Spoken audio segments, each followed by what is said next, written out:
Konnichiwa minasan, selamat datang lagi di channel Edipeni, channelnya Kensose dan X Magang. Oke minasan, genki desu ka? Genki desu ne. Semoga teman-teman yang nonton video ini diberikan kesehatan. Nah, sebelum aku mulai videonya bercerita panjang lebar, aku mau sedikit aja cerita.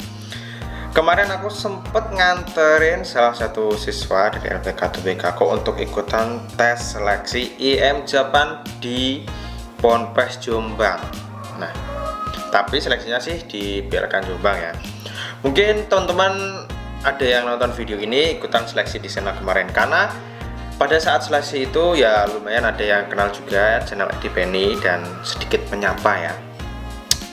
Oke, di video kali ini seperti yang di judul, kali ini aku akan ngebahas alasan IM Japan mengadakan rekrut padahal Jepang belum buka.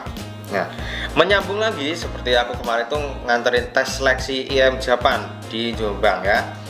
Dan jadwalnya tahun 2022 nanti masih banyak jadwalnya. Ya, seperti yang aku upload di videoku sebelumnya, aku ngupdate soal jadwal seleksi IM Japan di tahun 2022 atau tahun depan ini.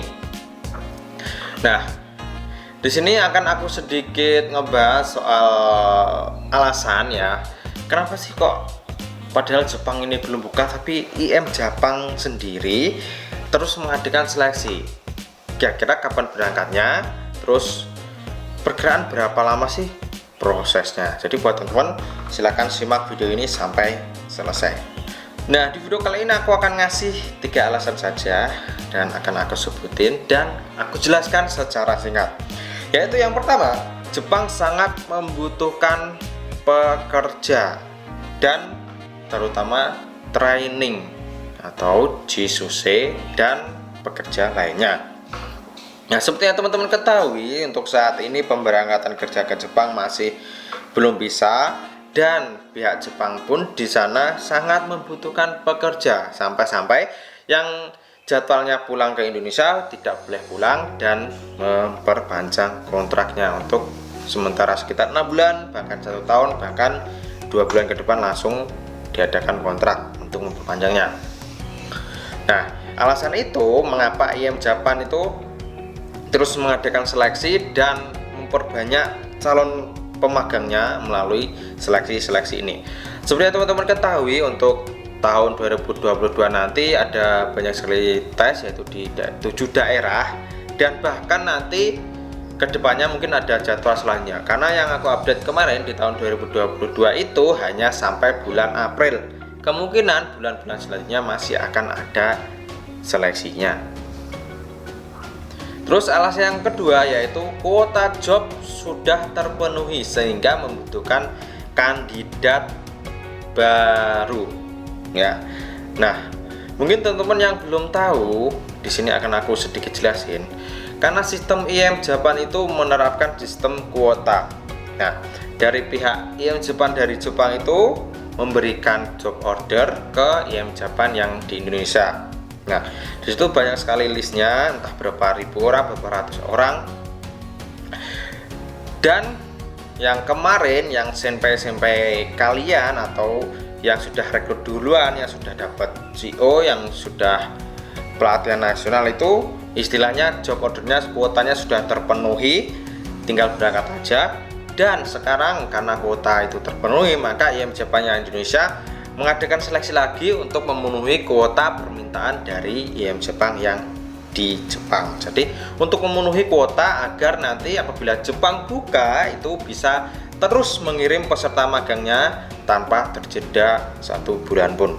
Karena sebelum pandemi itu IM Jepang ini setiap bulan mengirimkan peserta magangnya, dan setiap bulan juga ada yang pulang ke Indonesia. Jadi itu karena sistemnya IM Jepang itu istilahnya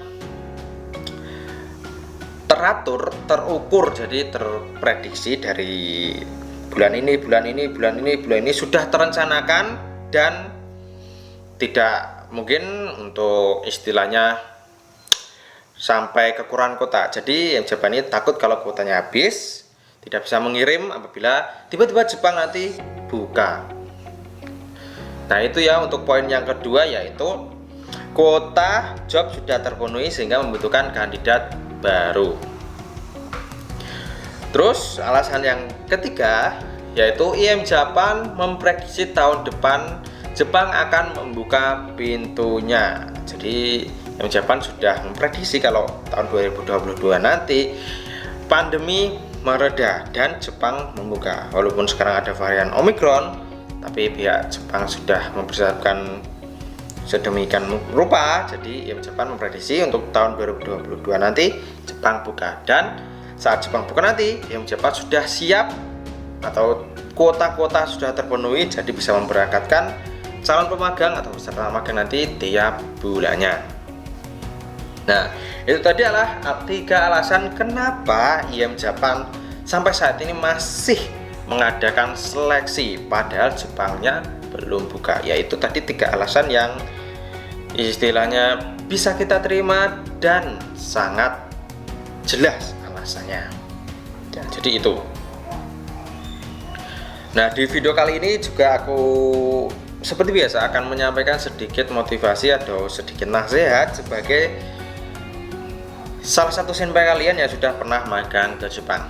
Nah, di sini akan aku kasih motivasi yang pertama, yaitu untuk teman-teman yang dari angkatan 321 sampai 334 bahkan 335 kalau nggak salah.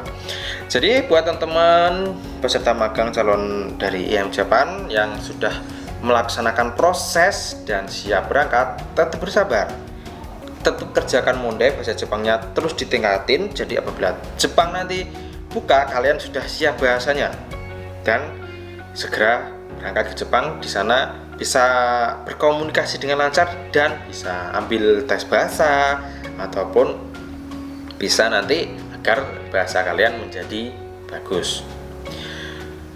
Terus untuk senpai yang masih proses ini, yang istilahnya sudah proses selesai ya, maksudnya proses selesai dan tinggal berangkat, itu kalian cari aja kegiatan untuk istilahnya mengisi waktu luang kalian selain mengerjakan PR dan belajar bahasa Jepang. Ya aruba itu aja nggak apa-apa, kerja harian ataupun istilahnya membuat konten ya nggak apa-apa, istilahnya produktif tiap harinya agar teman-teman itu nggak stres ya. Terus yang kedua, aku akan memotivasi untuk yang baru ikut seleksi. Jadi buat teman-teman yang baru ikut seleksi IM Japan maupun yang baru belajar di EPIKA untuk mempersiapkan ikutan tes seleksi IM Japan, fokus aja untuk lulus seleksinya dulu, jangan fokus untuk pemberangkatan, karena kalian belum tentu bisa lulus tes. Sebelum lulus tes ya jangan pernah mikir untuk berangkat lebih dahulu, karena senpai kalian masih nunggu. Jadi kalian fokus aja untuk mempersiapkan tesnya, karena di tes IM Japan itu untuk tes seleksinya cukup berat, dari tes matematika, ketahanan fisik, tes kesemaptaan, sampai tes wawancara, dan selanjutnya tes medikal, tes bahasa. Proses kalian masih lama, jadi fokus aja ke tujuan itu, jangan berpikir cepat berangkat, tapi fokus aja untuk lulus seleksinya ya.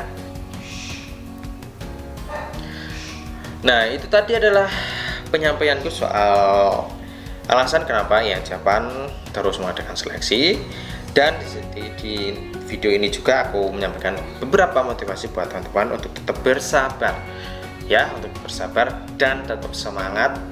Insya Allah tahun depan Jepang buka.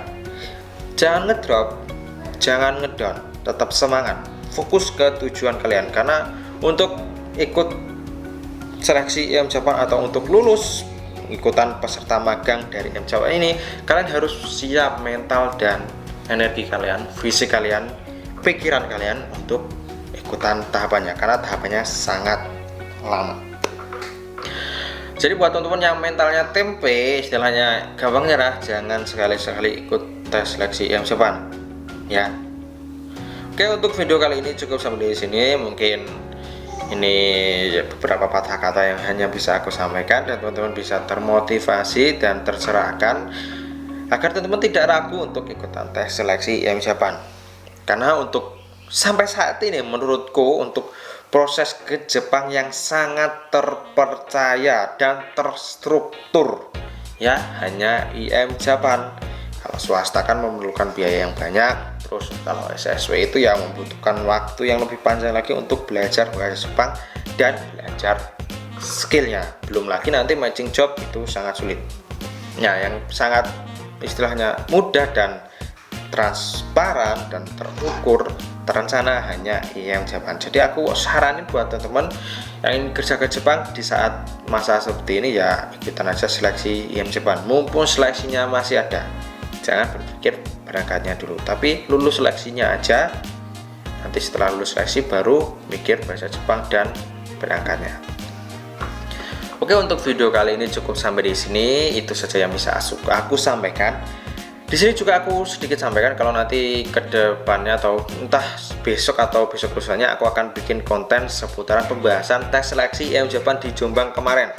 Karena aku kemarin di Jombang sempet ngerekord beberapa part-part video dan tahapan-tahapan, jadi akan aku bikin konten agar teman-teman yang belum tahu sama sekali tes IM Japan itu seperti apa akan bisa mendapat gambaran melalui videoku nanti. Oke, tungguin aja video selanjutnya dari channel ADPD. Tetap setia, tetap stay tune, jangan lupa subscribe-nya, terus like-nya, komennya silahkan apabila ada pertanyaan. Oke, mite kurete arigatou gozaimashita. Jamatani. See you in the next video.